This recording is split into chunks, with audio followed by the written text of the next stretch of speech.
আপনারা জানেন যে কি সন্ধিক্ষণে আমাদের নতুন করে একটি রাজনৈতিক দল তৈরি করতে হয়েছে। তার আগে বলি, আমি খুবই খুশি আনন্দিত।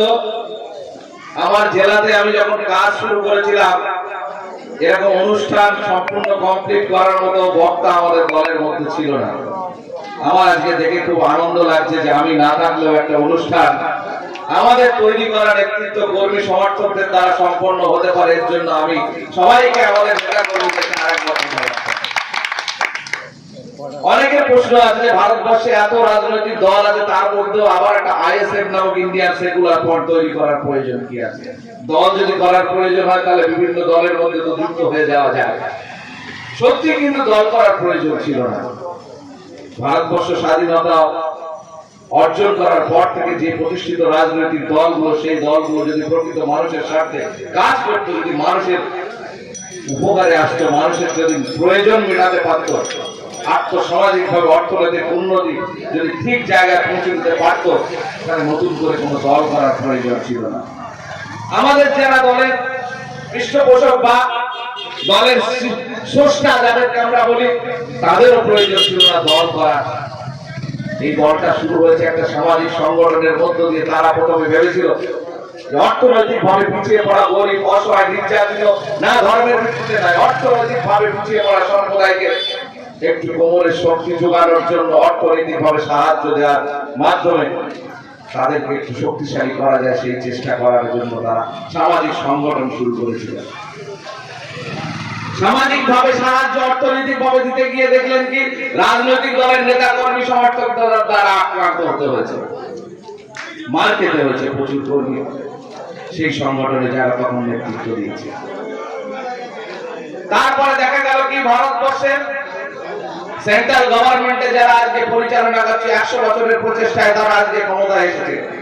ভারতবর্ষের স্বাধীনতা আন্দোলনে যাদের বিন্দুমাত্র কোনো স্যাক্রিফাইস নেই, ভারতবর্ষের স্বাধীনতা আন্দোলনে যাদের বিন্দুমাত্র কোঅপারেশন ছিল না, যারা চেয়েছিল ভারতবর্ষকে হিন্দু রাষ্ট্র বানাবো, যেহেতু গণতান্ত্রিক স্বাধীন রাষ্ট্র তৈরি হচ্ছে, সেই জন্য তারা সম্পূর্ণভাবে এই স্বাধীনতার লড়াইতে অংশগ্রহণ করেন।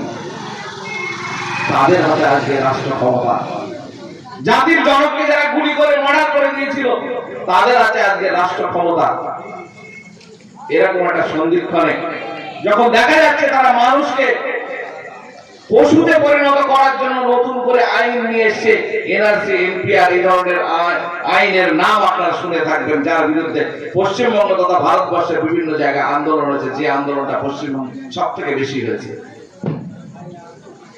এরকম একটা পরিস্থিতিতে যখন আসামে আমরা দেখতে পাচ্ছি হাজার হাজার মানুষকে বেনাগরিক বানিয়ে তাদেরকে বিকল্প জেলখানা, ডিটেনশন ক্যাম্প নামক জায়গাতে যাদেরকে ভরে দেওয়া হচ্ছে, আমি একটু ছোট করে ব্যাখ্যা করব এই বিষয়টা।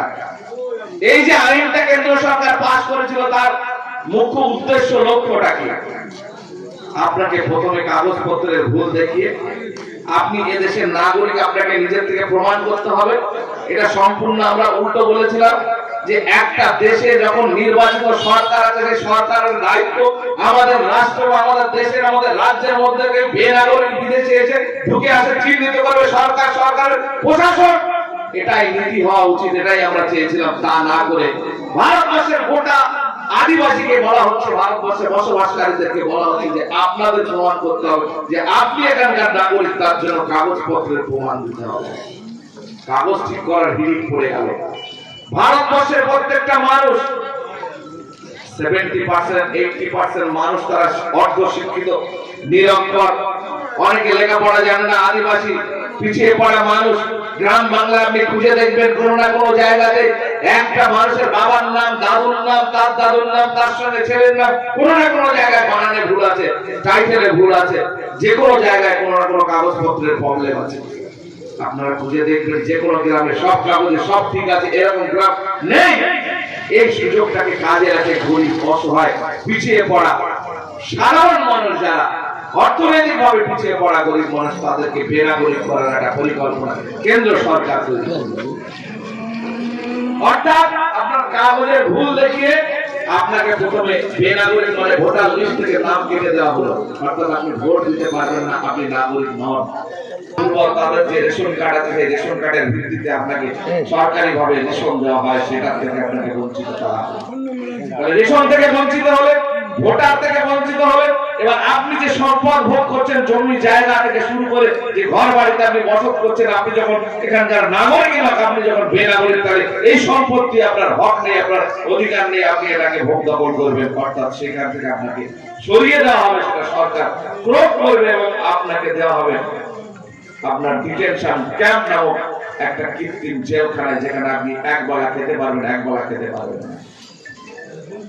ভারতবর্ষের হাজার হাজার হাজার হাজার মানুষ বেনাগরিক হয়ে ডিটেনশন ক্যাম্পে থাকলে বিদেশের বুকে শ্রমিক, ভারতবর্ষের যে পরিমাণ মানব সম্পদ আছে পৃথিবীর অন্য দুটো একটা রাষ্ট্র ছাড়া এত মানব সম্পদ, কর্মক্ষম মানব সম্পদ নেই।